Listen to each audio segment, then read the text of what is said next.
જય માતાજી મિત્રો, હું કાજલ પટેલ અને આપ સૌનું આપણી આ યુટ્યુબ ચેનલ કાજલ પટેલમાં હાર્દિક સ્વાગત કરું છું।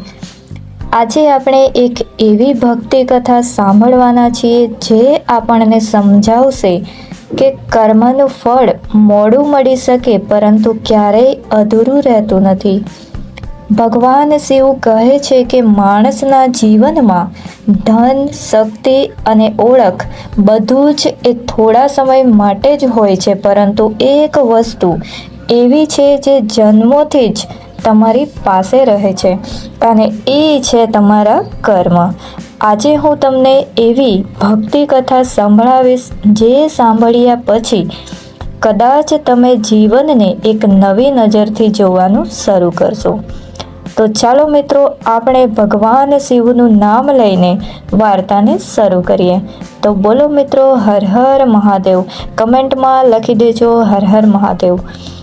એક ગામમાં ગોવિંદ નામનો એક ગરીબ માણસ રહેતો। તેની પાસે ના મોટું ઘર હતું, ના વધારે ધન દોલત, પરંતુ તેના હૃદયમાં ભગવાન પ્રત્યે અતૂટ શ્રદ્ધા હતી। દરેક જીવ પ્રત્યે દયા હતી। દરરોજ સવારે તે ભગવાન શિવના મંદિરે જતો, જળ અર્પણ કરતો અને પછી પોતાના કામે નીકળી જતો। તે જ્યારે પણ કોઈ ભૂખ્યો માણસ જોતો ને તો પોતાની પાસે જે હોય તેમાંથી થોડું વહેંચી દેતો। ગામના લોકો તેની મજાક ઉડાવતા અને કહેતા કે આવી ભલાઈથી કોઈ માણસ ધનિક નથી બનતું। પણ ગોવિંદ હસીને એક જ વાત કહેતો, ભગવાન બધું જોતા હોય છે। સારા કર્મો ક્યારેય વ્યર્થ નથી જતા।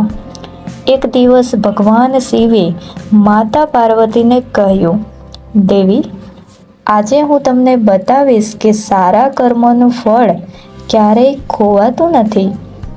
બીજા દિવસે વહેલી સવારે ગોવિંદ હંમેશની જેમ ભગવાન શિવના મંદિરે પહોંચ્યો।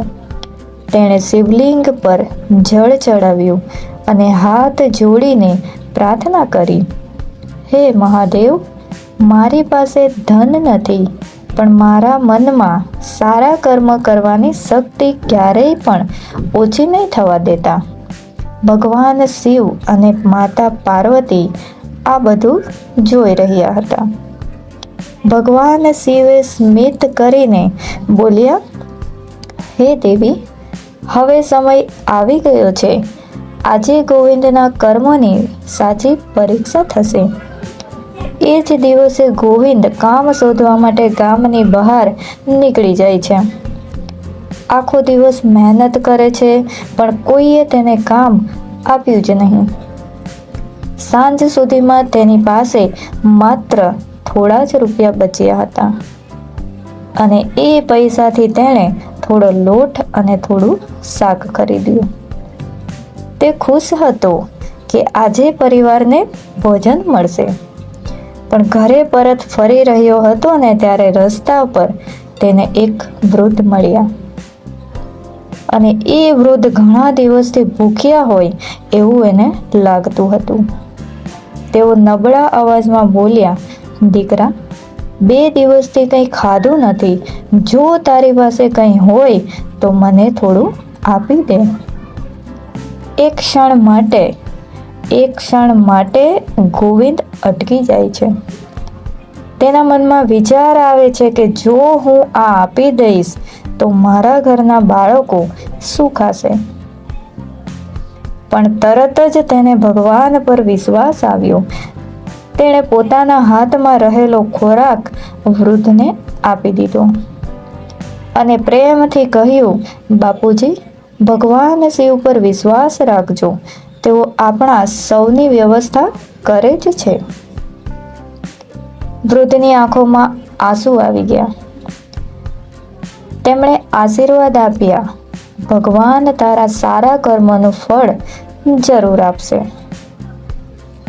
ગોવિંદ ખાલી હાથે ઘરે જવા લાગ્યો, પરંતુ તેના ચહેરા પર કોઈ પસ્તાવો નહોતો। તેને વિશ્વાસ હતો કે ભગવાન જે કરશે તે સારું જ કરશે। દૂરથી ભગવાન શિવ અને માતા પાર્વતી આ દ્રશ્ય જોઈ રહ્યા હતા. માતા પાર્વતીએ કહ્યું, આ માણસે તો પોતાના પરિવારની ચિંતા કરતા પણ પહેલા એક અજાણ્યા ભૂખ્યાને ભોજન આપી દીધું. ભગવાન શિવ હળવું સ્મિત કરીને બોલ્યા, દેવી, આ તો હજુ શરૂઆત છે. સાચી પરીક્ષા હજુ બાકી છે. ગોવિંદ જ્યારે ખાલી હાથ ઘરે પહોંચ્યો ને ત્યારે તેના બાળકો ભૂખથી રડી રહ્યા હોય છે. પત્નીએ ચિંતા સાથે પૂછ્યું, આજે પણ કામ ન મળ્યું? અને જે સામાન લઈને ગયા હતા ને તે ક્યાં છે? ગોવિંદે શાંતિથી આખી વાત કહી. પત્ની થોડા સમય માટે મૌન રહી અને પછી ધીમેથી બોલે છે, તમે જે કર્યું તે ભગવાનને ગમ્યું હશે. જો ભૂખ્યાને જમાડ્યું છે તો મહાદેવ આપણને ભૂખ્યા નહીં રાખે. બંને પાણી પીધું અને ભગવાન શિવનું નામ લઈને સૂઈ ગયા. બીજા દિવસે સવારમાં ગોવિંદ ફરી મંદિરે ગયો. તેણે મહાદેવને નમન કરીને કહ્યું, ભોળાનાથ, હું તમારી પાસે ધન નથી માંગતો. બસ એટલી શક્તિ આપજો કે મુશ્કેલીમાં પણ સાચો માર્ગ નહીં છોડું. ભગવાન શિવ માતા પાર્વતી તરફ જોઈને બોલ્યા, દેવી, જો આ ભક્ત મુશ્કેલીમાં પણ ફરિયાદ કરતો નથી, હવે તેની છેલ્લી પરીક્ષા છે. એ જ દિવસે ગામના ધનિક શેઠની સોનાની થેલી રસ્તામાં પડી ગઈ. તેમાં ઘણા સોનાના સિક્કા હતા. થોડા સમય પછી ગોવિંદ એ જ રસ્તેથી પસાર થયો. તેની નજર થેલી પર પડી.